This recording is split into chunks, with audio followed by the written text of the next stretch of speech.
Welcome back to the Home Turf Podcast. It's me, Hunter Mitchell, joined here by my co-host, Cade Harris. How's it going? I think we had, I think it's been pretty good. Had a good bye week coming off. Playing South Carolina this week. A&M is, and I think this has been probably maybe one of our least hectic power rankings since we've gotten to conference play. Oh, most definitely. I think most of the teams that we kind of have a controversial, unquote controversial take on, were had bye weeks. And then everyone else just kind of did what was expected. So, well, maybe one game, not what was expected. But we'll get to that when we go westward bound. But, in terms of the East, we'll just hop right into it because it's pretty easy every week to just get Vanderbilt out of the way. Yeah, we gotta have a Vanderbilt They segment. didn't play this week, so there's literally nothing new to talk about about Vanderbilt other than the fact that their stadium's still unfinished. Yeah, and Vanderbilt had a bye week, and I still felt like they lost this week somehow. Probably. they probably didn't. They weren't meeting the quota for their stadium building. Man, we gotta figure out. We gotta do Vanderbilt fun facts when we start talking about Vanderbilt.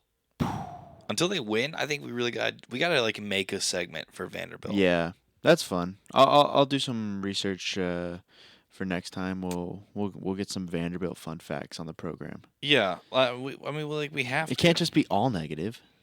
Yeah, because we don't spend enough time talking about them. Let's see. I remember they had that cool logo that one time till they decided to change it. Yeah, but that's. It's the only positive I can think about Vanderbilt. Their baseball team's cool. Yeah, they got their own big green monster in left field. They hate the Whistler. Yeah, that sucks. That's bad. That's really annoying. That's not a fun fact. The Whistler is very annoying. They have. I'm trying to. Okay, 10 fun facts about Vanderbilt University. Okay. Oh my gosh. There we go. I was trying to find some. Let's see. Okay, here we go. Some Vanderbilt students believe it is good luck to kiss the statue of Vanderbilt founder Cornelius Vanderbilt on your first night of campus. Okay. There we go. That's a fun fact. That's pretty fun. All right. Moving on to number 16.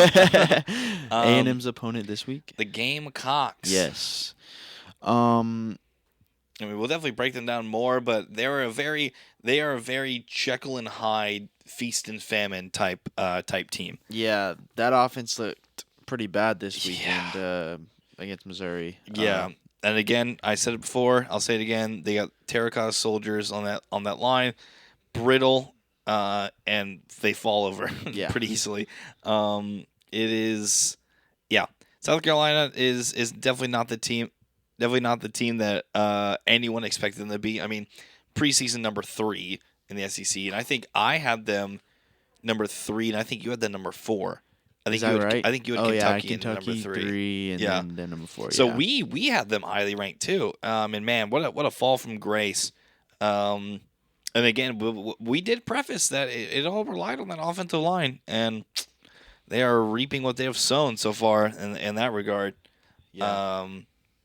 And then, man, we get blazing through the East because I think we talked about it. I don't think we may not have. Spoiler alert. Yeah, I don't think we have any changes. Don't stop listening. But I don't think much changes if at all. Because then our next spot, Kentucky. Yeah, again, the biggest disappointment I think. So I think Kentucky's after the season has started. So it's there was nothing new. Has started, I think they're my biggest disappointment so far. I was kind of feeling a little bit okay, maybe Kentucky's for real. But no, they're going to be the Kentucky of past, make a bowl game, make a mediocre bowl game, and then move on to basketball season. Yeah, no, I was definitely very high on Kentucky as well. Like you mentioned, I had them number 3. They're in the East. They needed more out of this season from, I guess. So we've talked about Devin Leary a lot, and we've mentioned how he just doesn't fit into this offense. And I guess that's part of that. I didn't really. I guess I wasn't really considering that much. It's it's a hard thing to consider because you would expect a really good quarterback to be able to just come into a system and excel, but he doesn't. He has looked very, very bad, which is kind of why the whole like Alabama quarterback drafting like taboo happens because it's like okay they're good in college, but that's simply because they're in Nick Saban's system, surrounded by first round talent wide receivers across the board. Like, what is the reasoning there? And so I think that's kind of like that's why there is like those taboos. I mean, like people like you see quarterbacks on draft boards, and you're like, why is that quarterback on the draft board? He's garbage. And you're like, well, he may be garbage in college, but put him in the right system and he can excel. I mean, one prime example, he wasn't garbage in college. That's exaggeration.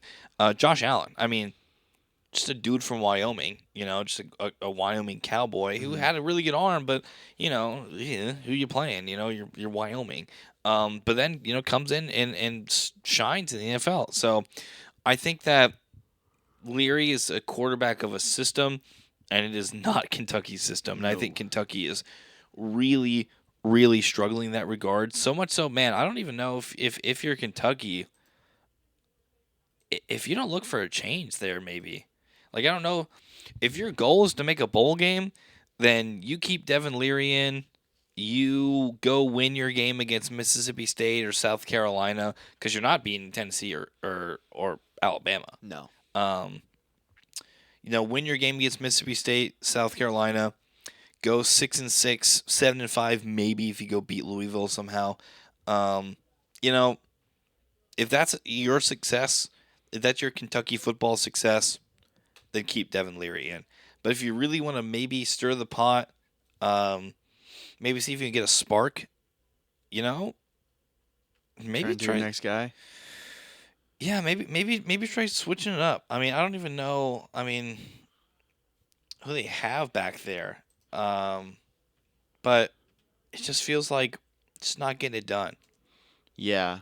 No, definitely. And I mean, this late in the season, it's perfect time to kind of uh, you know, tamper around with what you have, other options that you may have. Kentucky's not going to be playing for any conference titles, Yeah. and the competition that they have to beat in order to make a bowl game is not super difficult either. So I don't see why not going out there and tweaking with what you have. Yeah, I mean they have Kyle Sharon who was the backup last year. I remember he started that Mississippi State game when Will Levis was out. Um and I mean I just don't know. You mean I'm not obviously very well versed in like what like the Kentucky football situation, but I feel like maybe you try to switch things up a little bit. If your goal is just make a bowl game, then by all means keep Devin Leary in. Basketball's in the top 25 again, so I Yeah, mean, they're already maybe prepared for that. maybe you just turn towards that. But yeah, I mean, going into so I guess I mean for Kentucky, I mean jumping over them, going into our next spot. Um, Florida yeah, Florida. didn't play. Yeah, a lot of bye weeks this week. Yeah, only 5 SEC Yeah, games. one was LSU playing Army, Yeah, which so sure a lot of people woke up in that only one. only 4 games within the conference. Yeah, and only one that was really any kind of Big importance. effect, Yeah. right, right. So yeah, Florida. Again, we mentioned we've been more impressed with Graham Mertz the more he's been playing. Florida still has a really tough road ahead of them. They have the world's largest outdoor cocktail party this weekend. Maybe one of the longest rivalry names, but one of the best nonetheless. Um, no disrespect to the Bonham Trophy, which we'll talk about in our Aggie football episode.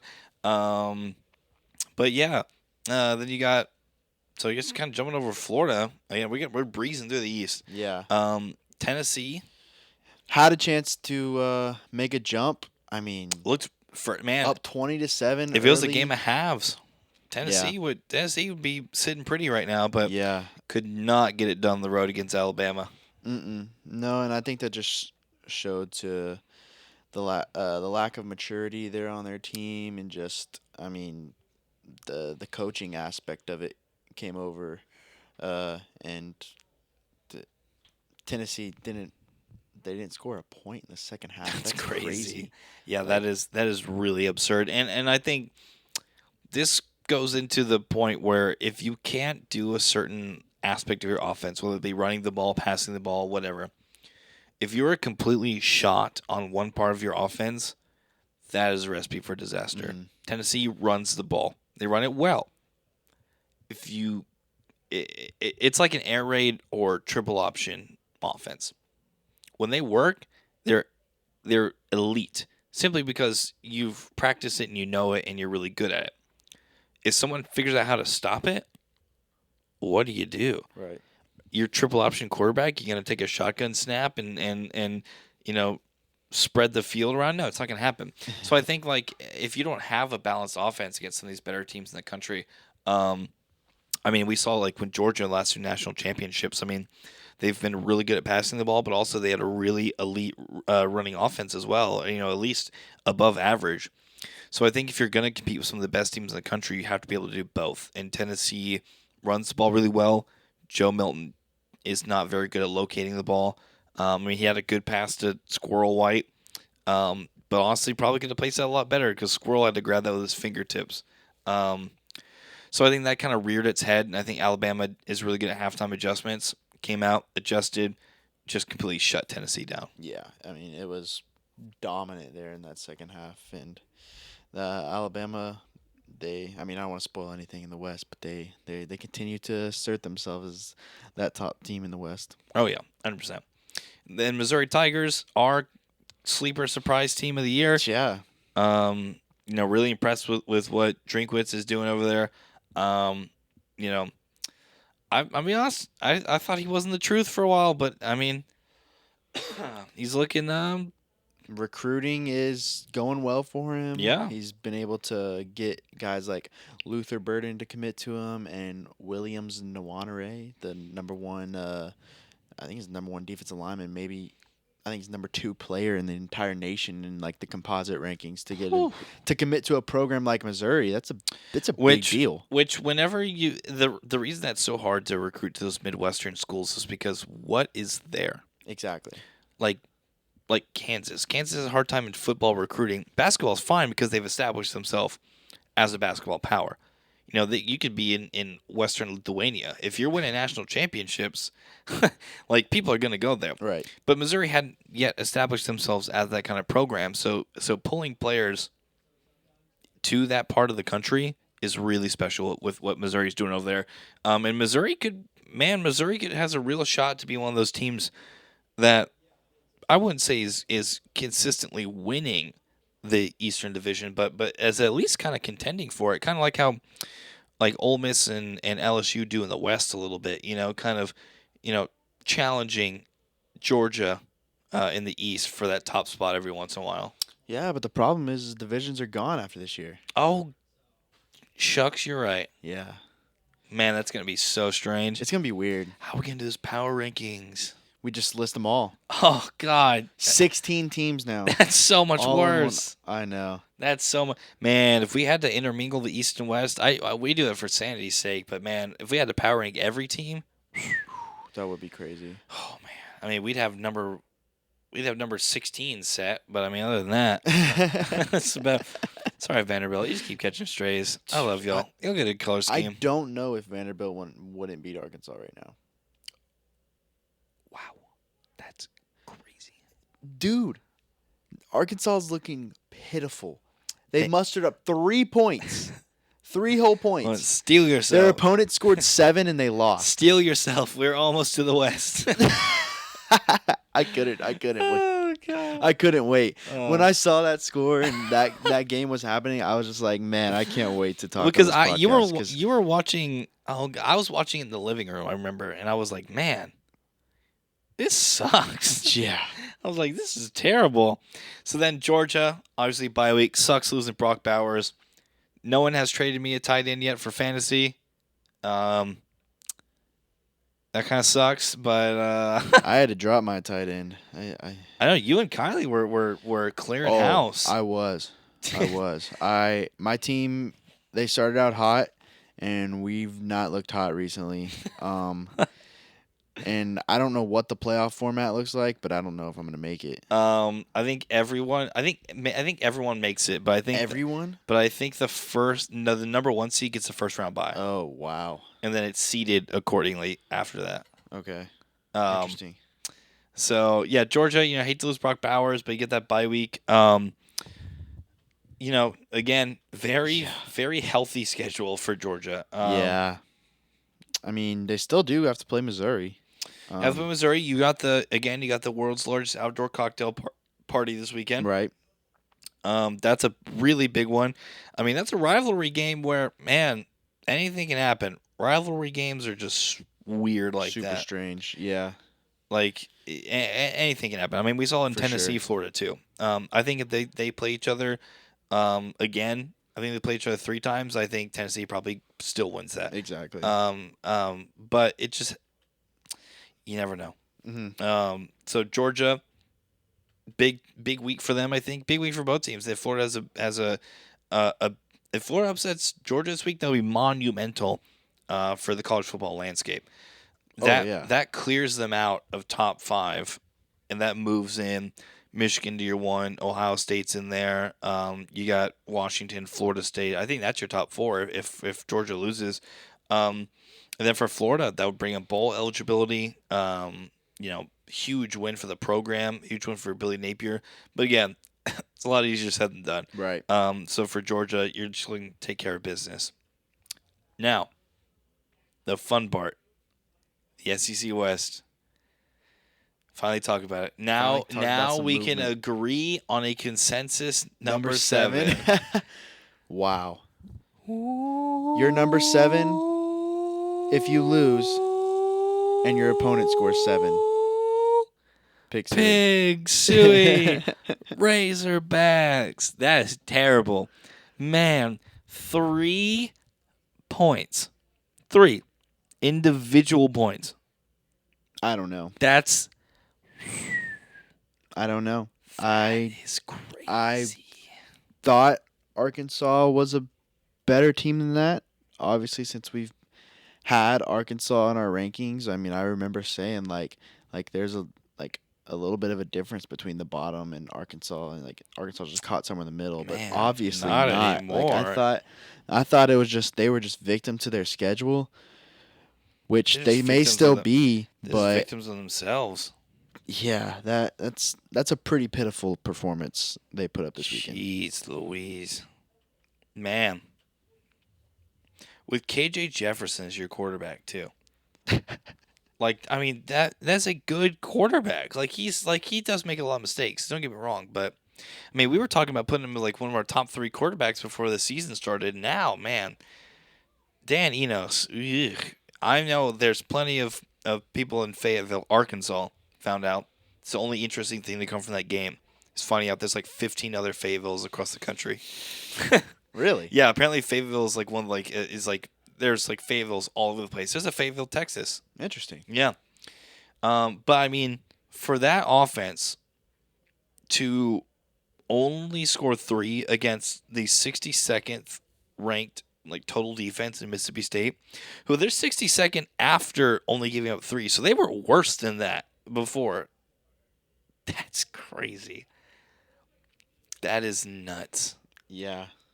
I mean, it happens sometimes. You get a bad offensive performance, but I mean, we are just gobstopped to talk about how you gave up only a single touchdown against Mississippi State, one of the worst teams in the West, and you only scored 3 points at home.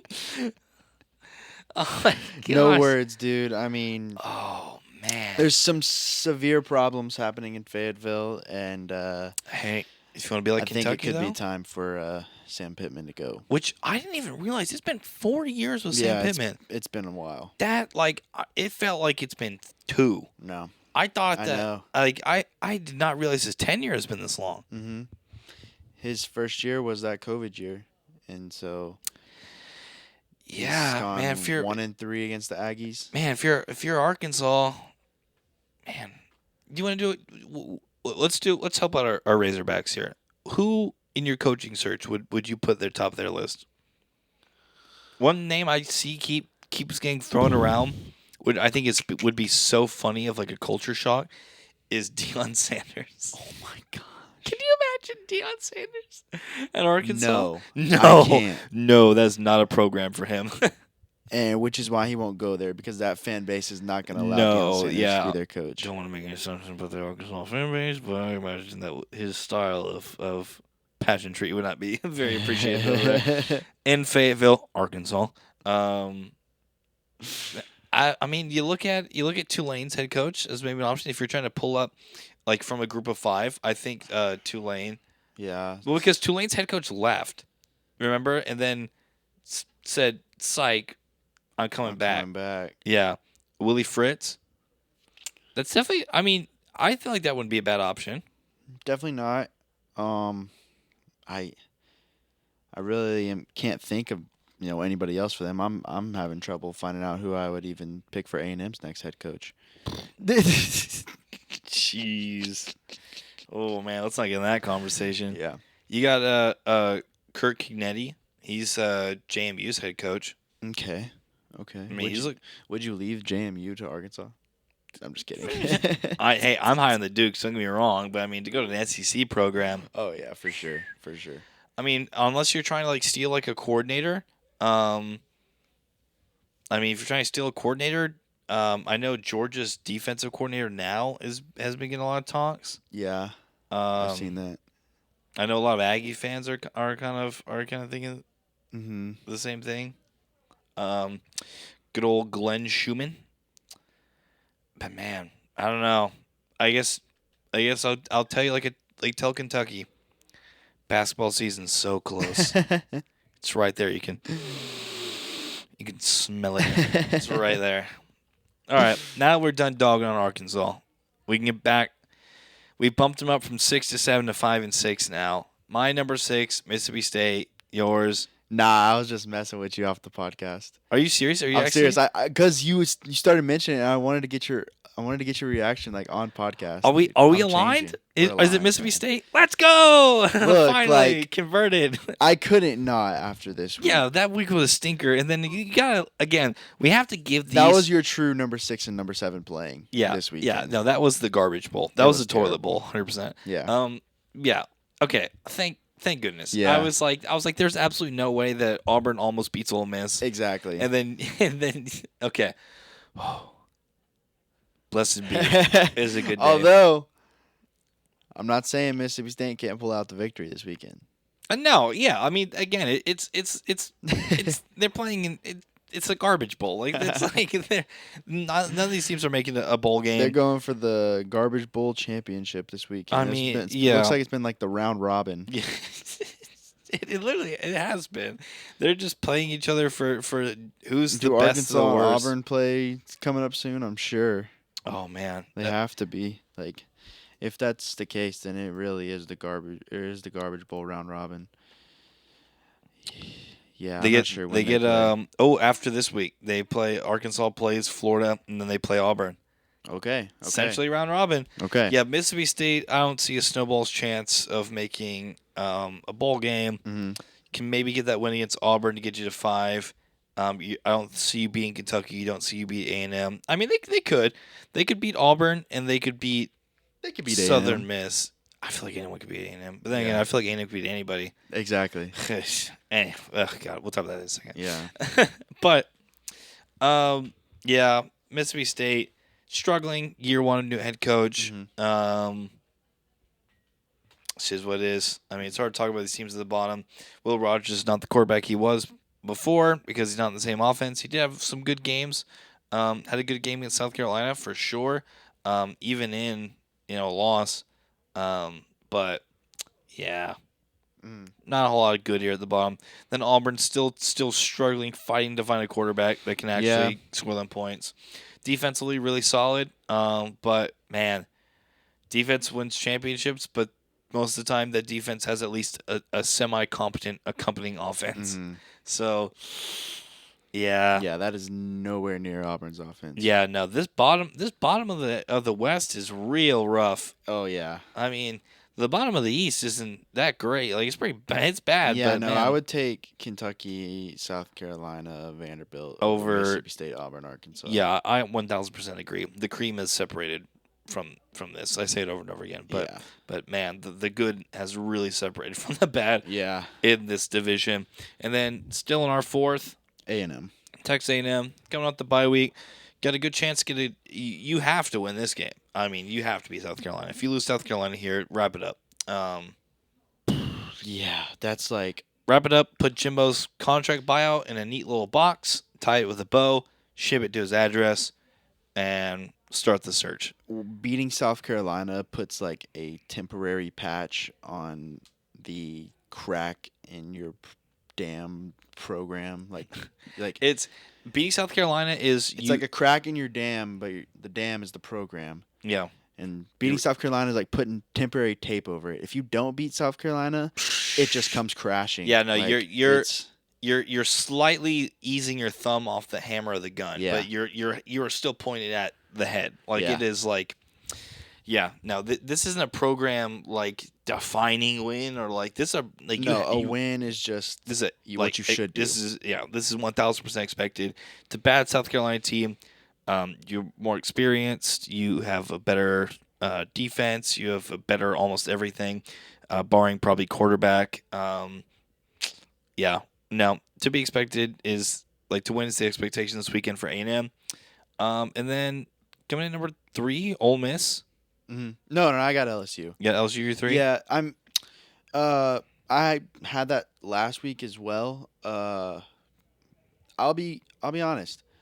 It took a lot for me to keep Ole Miss above LSU. It's the head-to-head that's keeping it there for me. Like these teams played head-to-head and Ole Miss won, so I'm keeping them there. But I feel like Ole Miss, they didn't really have a great game this weekend. I feel like Ole Miss is getting a little bit of Kentucky syndrome. Not Kentucky, sorry, Missouri, where I feel like they're just kind of coasting. Okay. Like they're just kind of getting by. Like the thing for me though is like they beat LSU. Like I Missouri doesn't have a win like that. I think though, I really think if they play again, I think LSU wins. I think their offense has been clicking a lot better. I think defensively they still have issues, but I think they've been performing better as of late. They still scored 49 points in that game. Yeah. I just, man, I don't know. There'd be no way for us to see this again, but I think LSU. I put LSU in my 2 spot. I think for Ole Miss, I just think that I think what will really define it is later on this season when we get Alabama going up against LSU. Yeah.